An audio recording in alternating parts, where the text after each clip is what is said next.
Tuesday, and on Wednesday we are together.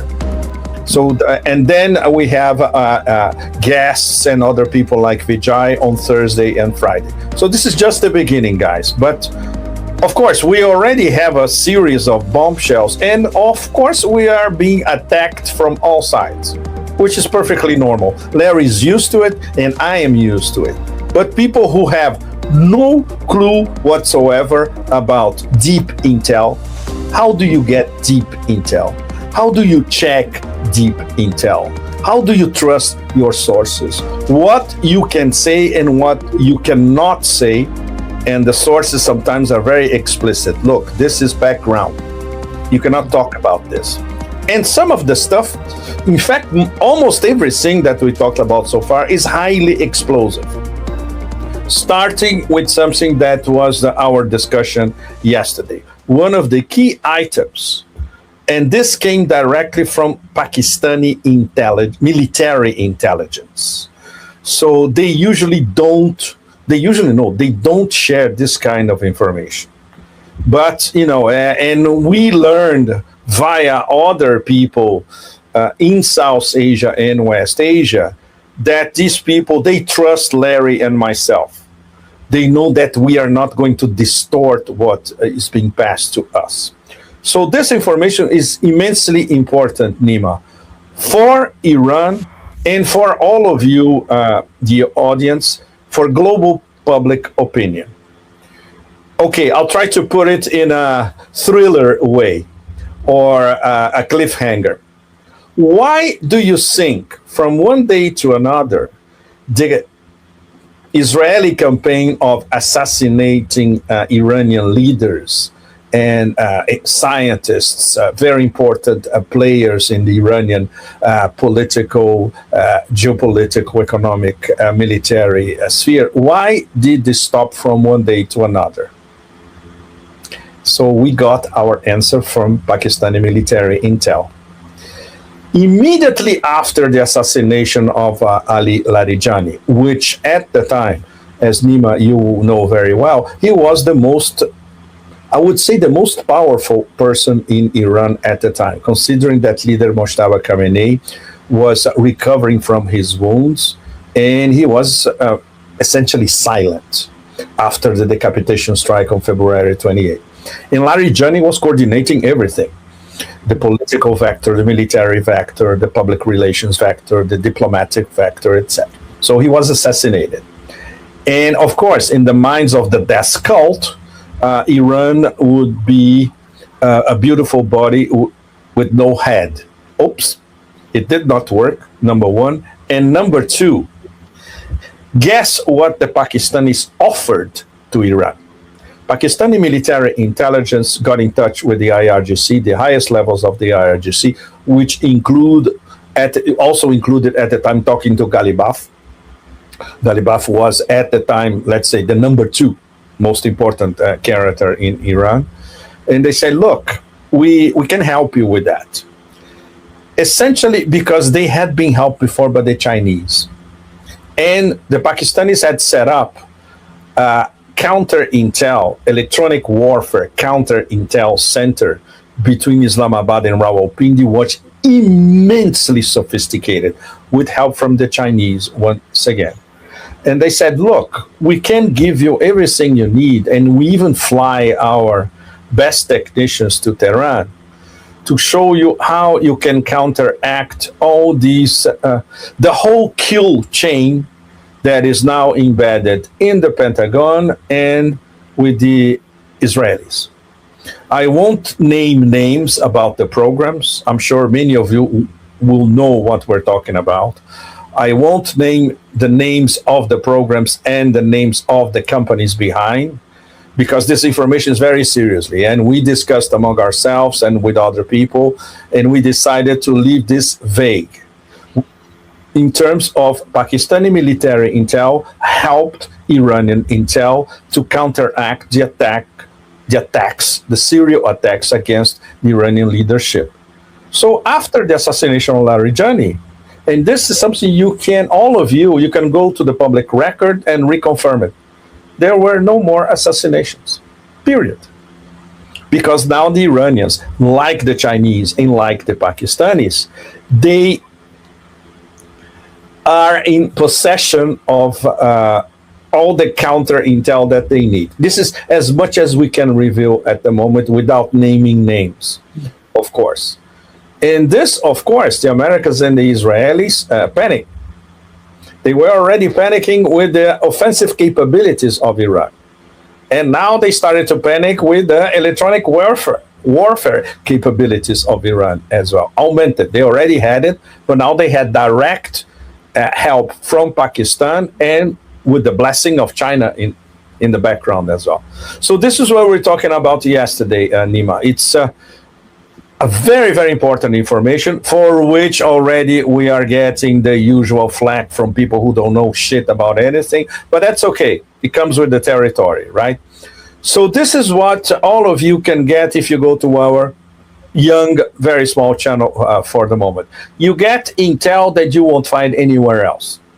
And that's a compromise that Larry and myself, we promise to all of you, everything that you hear is deep intel, it's fact-checked, and we are allowed to say what we are saying because we trust our sources. Very, very important. And very important, our sources trust us. So that's why they give us this kind of information. Yeah. And you had an article that you sent me before. Sure. And here is the article. And Pepe, when it comes to the situation between Iran and the United States, what is, in your opinion, the main factors of what has happened? You know, because Donald Trump, we know that Donald Trump wants desperately to get out of, you know, the situation that he's in right now. But he started them. Yeah, exactly. He started himself the war of aggression against Iran. But two sort of problems. One of them, he's deeply involved with Israel, and he has to support Israel. There is no way out for him. On the other hand, he has to get out of the region. The two things don't come together. Mm-hmm. And what is your understanding of the latest meeting we had between the two, Americans and Iranians in Switzerland, which, by the way, it was a huge sort of, you know, you remember the same day they were there and Donald Trump tweeting that I'm going to kill you, then I'm going to attack Iran harder than before. You know, the Iranian team trying to walk out. Mm-hmm. And then you see what has happened later on, that J.D. Vance said, oh, we managed everything in 9 hours. We were talking together. Mm-hmm. But how do you find the situation that the United States is in, and Donald Trump particularly? Well, I wrote another column, Nima, about all that. And I wrote the column as a thriller in Switzerland because it was a thriller in Switzerland.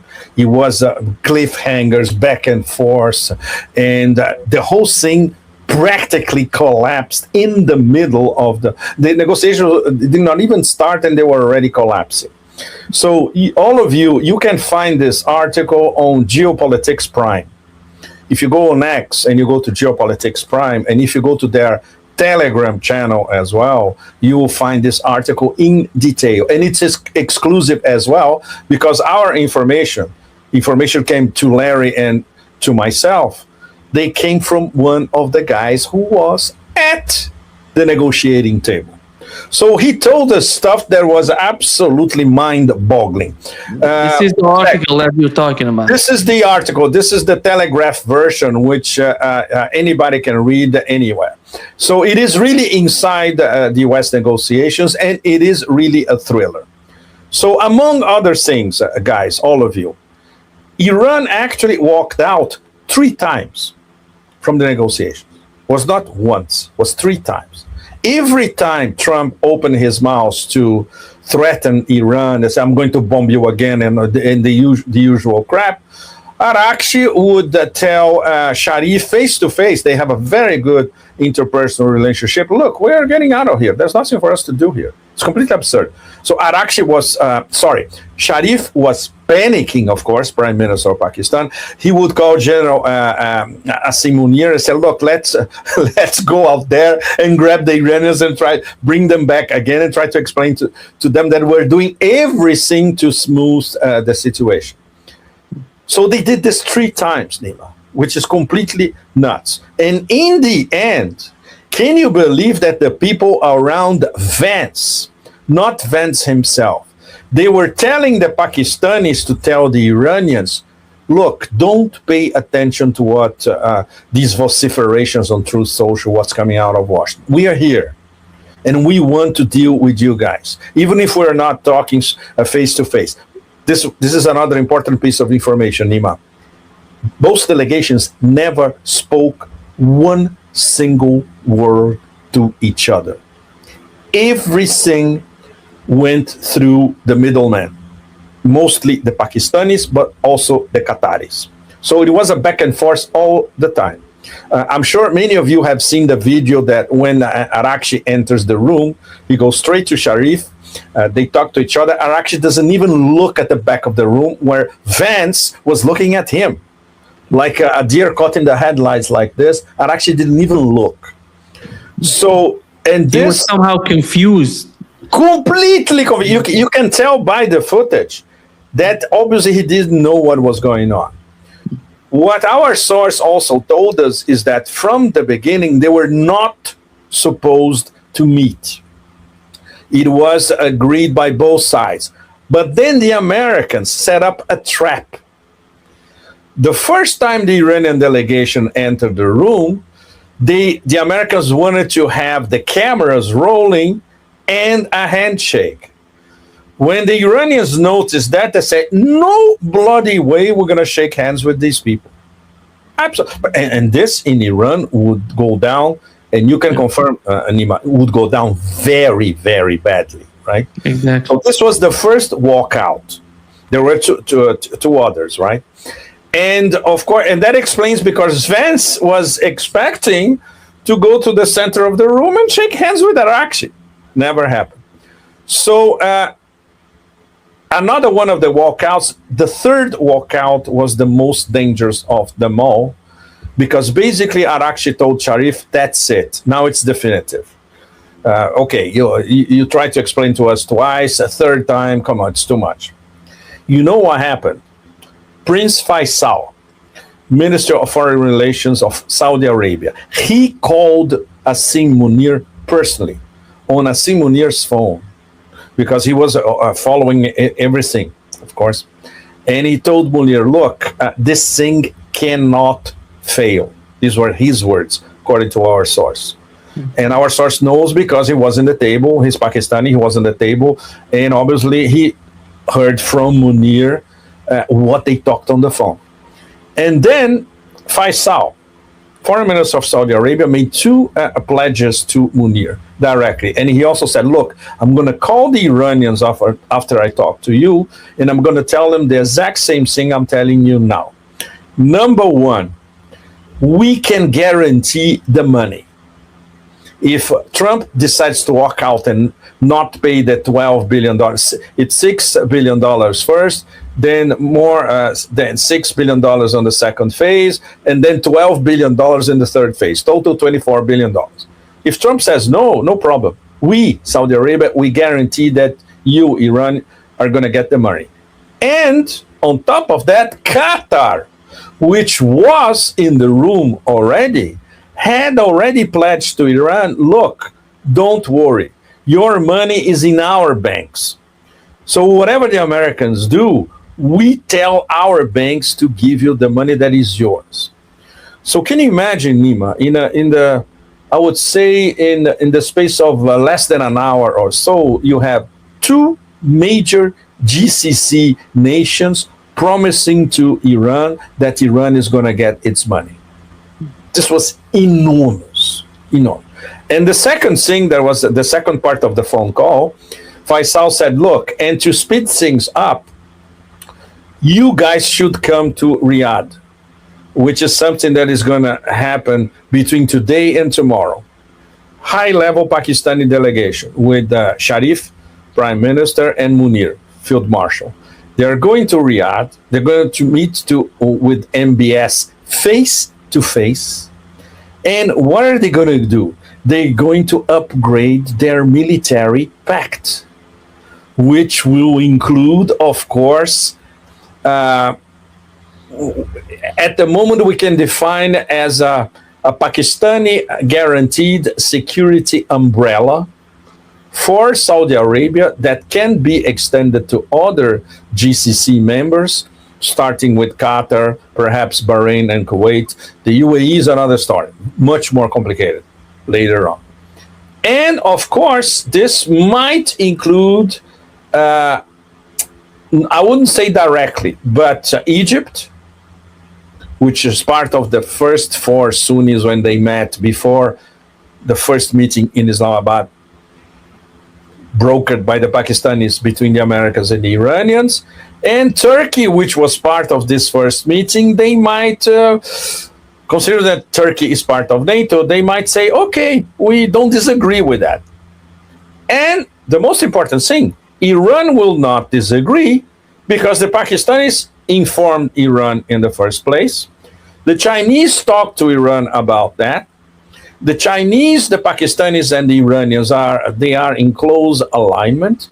And China wants to have a good relationship between Iran and the GCC because it suits Chinese geoeconomic interests, especially. So everything is, when you put it all together, what happened in the space of roughly 1 hour in Burgenstock in Switzerland changed the whole picture drastically. And without American interference, even though they were over there in the palace. Which, by the way, very funny to all of you. Do you know who owns the Burgenstock Palace in Switzerland? The Qatari royal family, once again. So it's fascinating. It's really a thriller. It's a James Bond thing. No question about that. But in the end, at least we had, I would say, the lineaments of let's start discussing those 14 points seriously.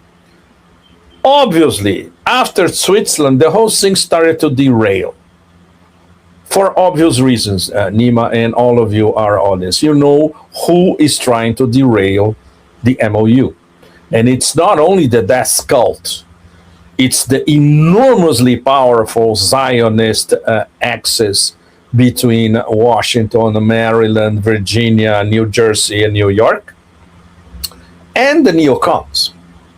And most important, Donald Trump's donors, starting with Miriam Adelson, who practically bankrolled most of Trump's campaign. And we had already an article which was obviously dictated by her, signed by some nobody in Israel, published in a newspaper that is owned by the Adelsons, basically saying that Trump betrayed us. So this is already the start of a public campaign against Trump. So he is cornered by the Zionist lobby, cornered by the neocons, cornered by a lot of people inside the Republican Party, cornered by the Democrats, and cornered by public opinion and the numbers. And the fact that he's not controlling the Strait of Hormuz, he's vociferating about this every day. Iran controls the Strait of Hormuz. Iran says today we're going to have 5 ships, tomorrow 10 ships, maybe 70 ships, and tomorrow maybe we're going to have 1 or 2, depending on how you, United States, behave.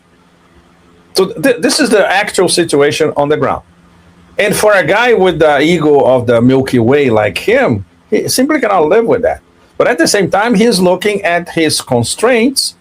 And back to the theme of this column that you showed on screen, where I had fun comparing him to Crassus, who lost the Battle of Carrhae in 53 BC, when the Romans lost against the Parthians.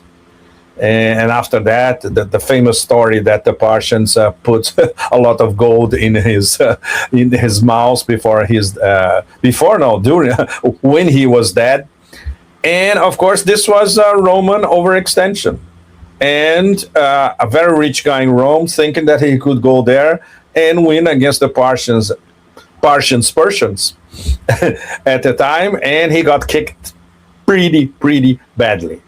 So that was the playful part of the story, comparing Crassus with Trump. But the biggest hit is the desperation that he found himself in when he looked at the numbers in terms of the depletion of the strategic reserves of oil of the United States. And I received some of these numbers from one of the old school deep state sources, and he was explaining in detail in a very long email that essentially we were in mid-June, so this was a few days ago. When Trump looked at the numbers, he saw that by mid-August, this would be the absolute limit for the depletion of the strategic reserves. And from one day to another, the price of oil would skyrocket, inflation in the US would skyrocket, and it would be a total mess. And that should have been the number one reason for him to desperately cling to the MOU or a deal. But this, Nima, explains the situation between now, mid-August, a little bit before the midterms and all that. After the midterms, depending on what happens, all bets are off. And it's this information or series of rumors is already circulating in Washington that he will be back to war after the midterms. And it's very, very plausible, credible, and considering the egomaniac narcissist in question, ultra plausible, right? So he's buying time. He's buying time between now, we are in late June, to August, all the way to late October, the midterms in November, and after that. And obviously, Nima, as you know very well, people in Iran, the leadership in Iran is fully prepared for it. They have no illusions. And they have no illusions that the Americans are going to follow the deliberations or the suggestions inbuilt in the MOU. The acrimonious process has already started. We have Marco Rubio opening his mouth and having one stupidity after another about the international status of the Strait of Hormuz. There are no international waters in the Strait of Hormuz. It's Iran in the north, Oman in the south. That's it, according to international law. So we know that this thing will derail all over the spectrum, right? So Iran has no illusions about it. And of course, they have the finger on the trigger. And this goes to everything. This goes to any American adventure that could happen within the next few weeks or months. And of course, if Israel does not abandon the attacks on Lebanon, there will be a very harsh response. And so far, as we know, coming from everybody speaking for the death cult, they are continuing to attack Lebanon, southern Lebanon. For the moment, not Beirut, but for the moment. But southern Lebanon, they continue to attack it. They continue to kill civilians. They continue to raze villages to the ground. Nothing has changed. Pepe, two important incidents, or one of them was the reports that the Pakistani intelligence believed that Mossad wanted to assassinate Asim Munir. Yes. One of them. And the other one was what has happened in Qatar, because these two countries were so important in the summit. They were mediating the two sides between. Of course. So we had a huge explosion in Qatar. which was Explosion in Ras Laffan, exactly. It was not anywhere else. It was in the most important gas node in Qatar. So this has all the markings of a false flag. All the Iranian. By the way, Iranian intelligence believed that it was Israel. Absolutely. This is understanding on the part. I was going to say absolute, but not absolutely correct. But this is the absolute number one scenario to consider. Of course, there's no evidence so far.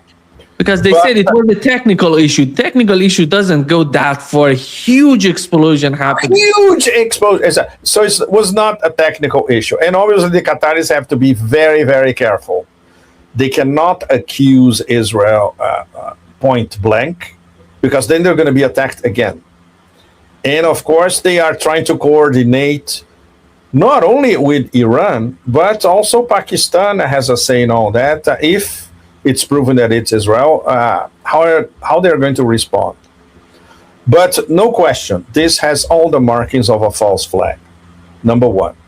Number two, and for that, obviously, Larry and myself, we got killed over and over. We were serially killed all across the spectrum, because basically we were telling our audience and the audience of all of you who have very successful shows that Pakistani military intel had a very credible scenario that they uncovered, according to which, under orders of Netanyahu, there would have been an attempt to assassinate Field General Asim Munir. So this is the information that we received.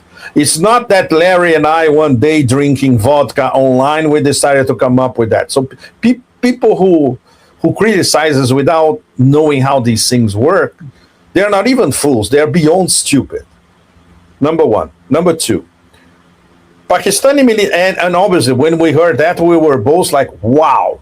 So could you please ask this? We told one of our connectors, in fact, could you please ask this source once again, is this absolutely credible? Was this uncovered? Was this ready to go, etc.? They said, look, my information is surefire. It was uncovered, and they sent a message via the proverbial mediators. It could have been, this was not specified, but it could have been Oman, for instance, which is relatively neutral. Or it could have been via Turkey, for instance, to Tel Aviv. If you touch our delegation going to Switzerland, and especially if you touch Field Marshal Asim Munir, we're going to wipe you off the map. Guess what happened immediately afterwards? Nothing. So apparently Tel Aviv, they got the message. So this, once again, if you put this all together, Pakistan and Israel, they are fighting a proxy war already for all practical purposes. So, you know, we hear this rhetoric coming from the decals about our next enemies are going to be Turkey and that kind of bullshit. No. And Pakistan has already relayed to the Israelis, look, we have, our eyes are on you. So you better start behaving, or at least not behaving in the usual animalistic way that you do, you know, because otherwise you're going to have to pay a price. So we have two in a row. We have the intel, the techno intel that they supplied to Iran to stop with the Israeli assassinations of Iranian leadership. And on top of it, Pakistani military intel uncovered this plot to kill Munir, or maybe other members, or if not the whole Pakistani delegation. So this is something that is going to evolve very, very fast. And it's something that we should all be paying enormous attention, especially when we link the Pakistani-Saudi relationship and now the possibility that this security umbrella that Pakistan and Saudi Arabia are trying to organize for West Asia, especially for Saudi, but for the rest of West Asia possibly, with participation from the GCC, with participation from Egypt. Turkey is a very complicated case once again. So then we're going to have the definition Muslim NATO is not appropriate, but we're going to have a very close alignment of 4 or 5 very influential and powerful Sunni nations. And obviously, the death cult would be very wise not to mess with them, especially because Pakistan is a nuclear power.